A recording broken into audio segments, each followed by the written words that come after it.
नमस्कार। देश काल में आपका स्वागत है। मैं हूं मुकेश कुमार। दोस्तों, सुप्रीम कोर्ट के पूर्व मुख्य न्यायाधीश DY चंद्रचूड़ लगातार ऐसी हरकतें कर रहे हैं जिनकी वजहों से वो आलोचना का केंद्र बनते हैं।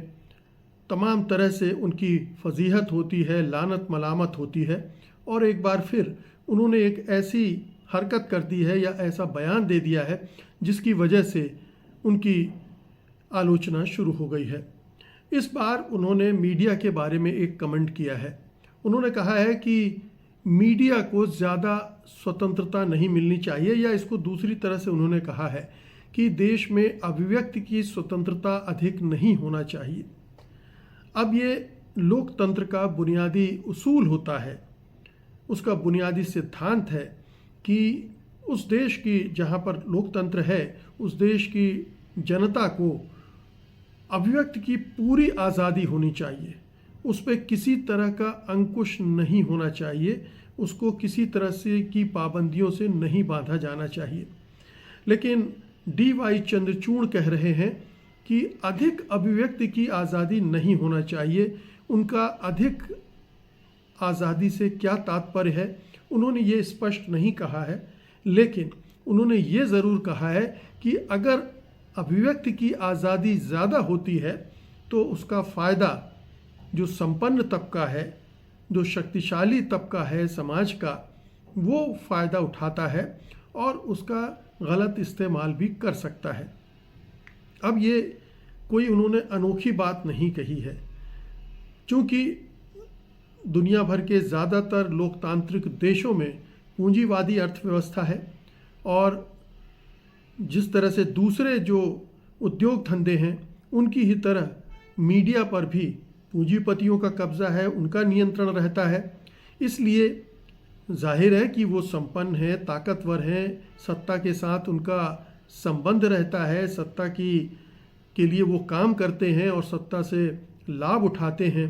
इसलिए उन मीडिया संस्थानों का इस्तेमाल वो अपने हित में भी करते हैं और सत्तारूढ़ दल या जिनके साथ उनका संबंध होता है, जिनसे वो फ़ायदे लेने होते हैं, उनको प्रोटेक्ट करने के लिए, उनको प्रमोट करने के लिए वो अपने मीडिया संस्थानों का इस्तेमाल करते हैं। ये एक अनरिटन रूल है पूरी दुनिया में।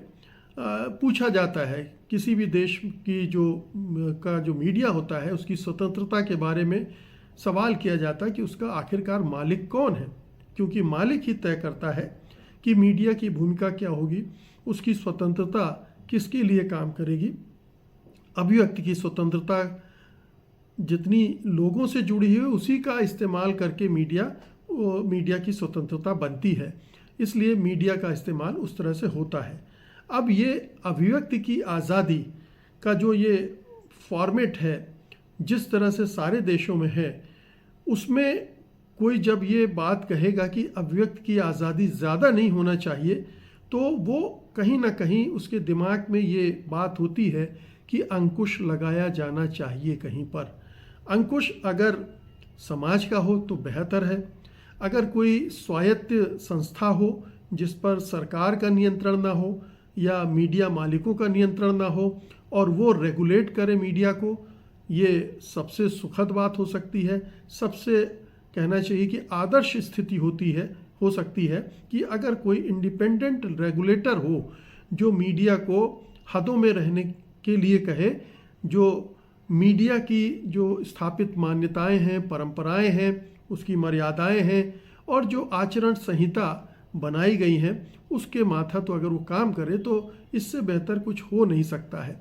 लेकिन हम जानते हैं कि हमारे देश में कम से कम ऐसी रेगुलेटरी बॉडीज़ नहीं हैं। जो है प्रेस काउंसिल ऑफ इंडिया, वो बहुत कमज़ोर हैं और सरकार के इशारों पर ही अक्सर काम करती हैं। तो और जो इलेक्ट्रॉनिक मीडिया के लिए बॉडीज़ हैं उनमें उनके पास न नाखून है न दांत है कि वो मीडिया संस्थानों पर अंकुश किसी तरह का लगा सके। जब कभी वो ऐसा करने की कोशिश करते हैं तो वो मीडिया संस्थान उनको दुत्कार देते हैं, उनकी बात सुनते नहीं हैं या सुना अनसुना कर देते हैं, या अगर कोई जुर्माना लगाया जाता है तो देकर अपने काम में उसी तरह से लग जाते हैं। तो ये स्थिति मीडिया की तमाम लोकतांत्रिक तथाकथित लोकतांत्रिक देशों में होती है और हमारे यहाँ भी है। अब अगर चंद्रचूड़ साहब कह रहे हैं कि अभिव्यक्ति की आज़ादी का बेजा इस्तेमाल हो सकता है, तो माननीय चंद्रचूड़ साहब, ये इस्तेमाल तो हमारे देश में शुरू से होता आ रहा है, क्योंकि मीडिया मालिक अपने हिसाब से उसका इस्तेमाल करते हैं, उसका अपने धंधों के लिए इस्तेमाल करते हैं और जिनसे उन्हें धंधा चाहिए होता है। अब मान लीजिए एनडीटीवी जब तक प्रणय राय के हाथ में था तब तक उसका चरित्र दूसरा था, वो ज़्यादा स्वतंत्र था, ज़्यादा निष्पक्ष था और ज़्यादा वस्तुपरक था। लेकिन एक बार जब अडानी ने उसको खरीद लिया तो उसका चरित्र बदल गया, वो दूसरे तरह से व्यवहार करने लगा, वो बिल्कुल गोदी मीडिया, मोदी मीडिया की तरह व्यवहार करने लगा। आप इसी तरह से देख सकते हैं कि जो TV18 ग्रुप है, जो पूरा बड़ा नेटवर्क है, वो जब एक पत्रकार किस्म के आदमी के हाथ में था, राघव बहल, जब उनके नियंत्रण में था, तो उस संस्थान का चरित्र दूसरा था। और अब जब अंबानी ने पूरा साम्राज्य खरीद लिया है तो वो पूरी तरह से नतमस्तक है अंबानी के कदमों में भी और मोदी के कदमों में भी। तो ये एक बड़ी समस्या है कि अगर ऐसे लोग कंट्रोल करते हैं मीडिया को तो अभिव्यक्ति की आज़ादी का दुरुपयोग भी होता है, और वो हो रहा है, ये हो रहा है और होता रहेगा। अब इसमें अगर DY चंद्रचूड़ को दिक्कत आ रही है तो क्यों आ रही है, इसे समझने की ज़रूरत है। दरअसल जो भी स्वतंत्र मीडिया हमारे देश में अभी है, मान लीजिए मोटे तौर पर जो डिजिटल मीडिया है उसमें ये स्वतंत्रता आपको देखने को मिल सकती है। बहुत सारे YouTube चैनल्स हैं, वेबसाइट्स हैं जो अच्छा काम कर रही हैं, स्वतंत्र होकर, निर्भीक होकर पत्रकारिता जिसको कहते हैं वो कर रही हैं, और उनकी आवाज़ इतनी बुलंद हो गई है कि मोदी सरकार को तकलीफ़ हो रही है, बीजेपी को तकलीफ़ हो रही है, संघ परिवार को तकलीफ़ हो रही है, और ये बार बार उस खाने से ये आवाज़ उठती रही है, उस हलके से ये मांग उठती रही है कि मीडिया को कंट्रोल किया जाना चाहिए। मीडिया को ज़्यादा ही, और कंट्रोल करने के लिए सरकार ने बाकायदा पहल शुरू कर दी है। आपको मालूम होगा कई तरह के बिल लाए जाने हैं डिजिटल मीडिया को कंट्रोल करने के लिए, OTT प्लेटफॉर्म को कंट्रोल करने के लिए, वेबसाइट्स को कंट्रोल करने के लिए। अगर ये सरकार पूर्ण बहुमत के साथ आ गई होती और अगर 350 के आसपास इसके पास सीटें होती तो अभी तक हम पाते कि इस देश में ये जो आज मैं आपसे इस तरह से बात कर रहा हूँ, शायद मैं बात न कर पाता। ऐसे बहुत सारे प्लेटफॉर्म, ऐसे बहुत सारे पत्रकार जिस निर्भीकता के साथ चीज़ों को सामने ला रहे हैं, रख रहे हैं, बात कर रहे हैं, वो संभव ना होता। तो वो एक जो अंकुश लगा सरकार की निरंकुशता पर, उसकी वजह से वो आज़ादी बची हुई है, और वो हिस्सा लगातार सरकार की कमज़ोरियों को, सरकार की गलतियों को और सरकार के भ्रष्टाचार को बेनकाब करती रहती है। और इस वजह से तकलीफ़ हो रही है संघ परिवार को कि इस मीडिया को क्या करें, इसका इलाज कैसे करें, क्योंकि पूरा गोदी मीडिया तो उन्होंने संभाल लिया है, वो तो उनके इशारों पर नाचता गाता है, लेकिन ये हिस्सा अभी उनके नियंत्रण से बाहर है और ये परेशानी खड़ा कर रहा है। तो क्या DY चंद्रचूड़ सत्ता की आवाज़ बन गए हैं, सत्ता की आवाज़ के साथ सुर में सुर मिला रहे हैं, वो उसको डिफेंड करने के लिए, उसको प्रोटेक्ट करने के लिए DY चंद्रचूड़ इस भाषा में बात करने लगे हैं।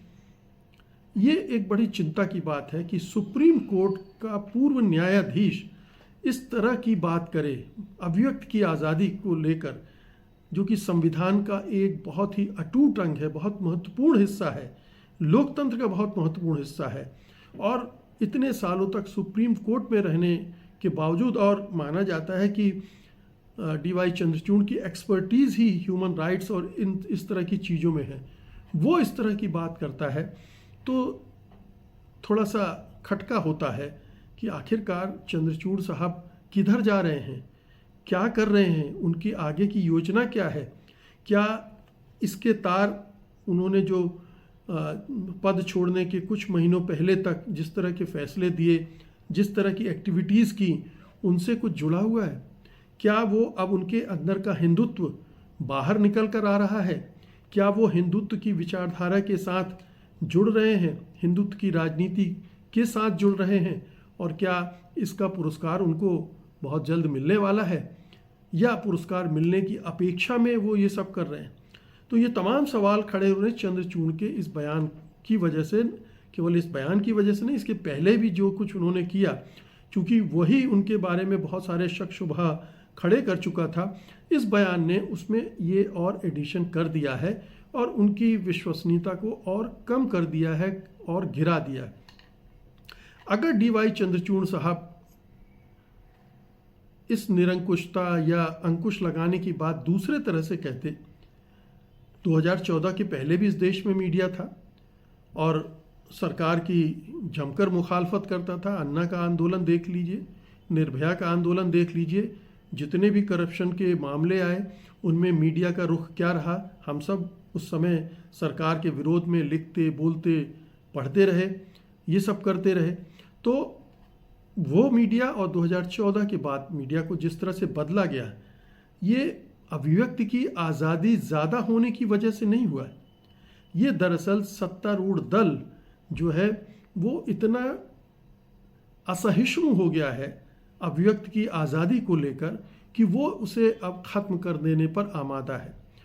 वो DY चंद्रचूड़ को उस तरफ इशारा करना चाहिए था कि सत्ता का जब बहुत नियंत्रण हो जाता है, मीडिया पर दबाव बन जाता है या भय पैदा हो जाता है, तो मीडिया स्वतंत्र नहीं रहता। और मीडिया स्वतंत्र नहीं रहता, इसका मतलब है कि अभिव्यक्ति की स्वतंत्रता भी कम हुई है, कम हो रही है।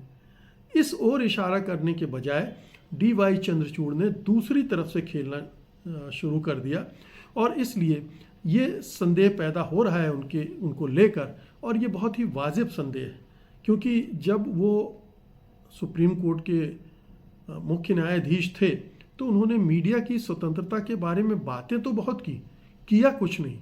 एक भी एक कदम ऐसा उन्होंने नहीं उठाया जिससे मीडिया या अभिव्यक्ति की स्वतंत्रता सुनिश्चित होती हो। उन्होंने पूरे कार्यकाल में कभी एक निर्णय ऐसा नहीं सुनाया, बल्कि उनके सुप्रीम कोर्ट में रहते हुए उस समय वो मुख्य न्यायाधीश नहीं थे, वो अर्णब गोस्वामी को भी बेल दी गई रातों रात और चंद्रचूड़ इसकी वाहवाही ले रहे थे। अभी उन्होंने कहा था कि उन्होंने A to Z सबको बेल दी है।